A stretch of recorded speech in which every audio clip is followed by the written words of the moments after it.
Now, a KSEE24 special presentation celebrating the arts, culture, and community. This is Hispanic Heritage, brought to you by Clovis PD, Parlier Unified School District, and United Health Centers.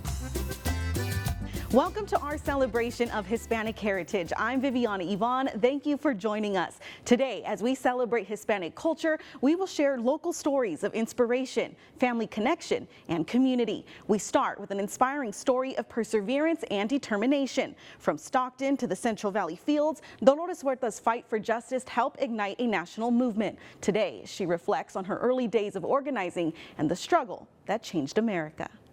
Dolores Huerta was born in Stockton, California, a place she says shaped her early life. Well, I grew up in Stockton, California. Went to school there. I became a teacher in Stockton. But I learned about organizing with a man who named Fred Ross Sr. And I went to a house meeting where he showed us a press clipping about how people in Los Angeles got together, and that really inspired me to start. Because I was always thinking, as Latinos, we face so much discrimination, and what can we do about it? That spark led Huerta to the Community Service Organization, a prominent Latino civil rights group. There, she first began working with farm workers and saw the discrimination they endured. So then that's where I met Cesar Chavez in that organization, and that's when we decided to start the United Farm Workers. The United Farm Workers, or UFW, founded in 1962, would go on to fight for fair wages, safe working conditions, and basic rights for migrant farm workers. Huerta says her courage to speak up came from her mother, a community leader who helped start the first Mexican-American Chamber of Commerce in Stockton. And she basically always said that don't be afraid to speak up, even if you feel uncomfortable or people are going to criticize you. If you have something to say, say it. And even if what you say isn't right at that time, you can always correct it afterwards. But she was always pushing me. In 1962, Huerta and Cesar Chavez quietly began organizing farm workers. The plan was to build strength for 6 years before calling a strike.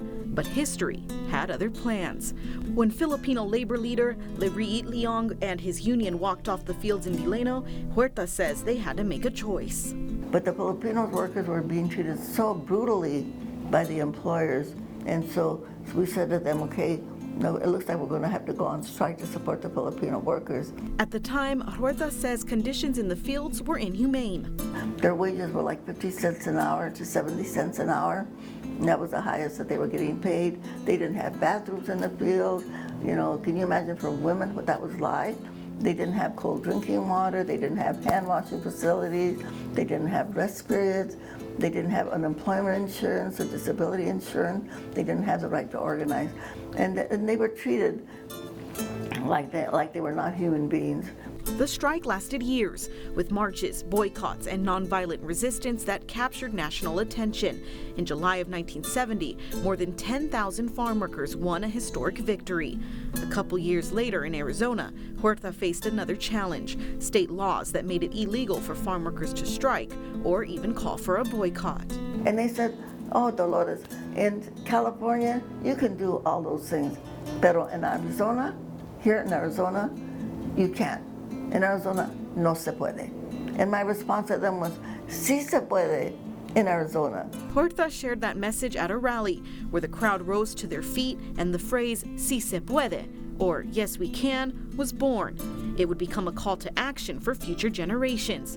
Decades later, Huerta says her message remains the same. We know that when people come together and they take collective direct action, that's what makes the difference. And we know that by people coming together and voting, it's very, very important, because the people that we vote for are the ones that make the decisions and the laws that are going to govern our lives.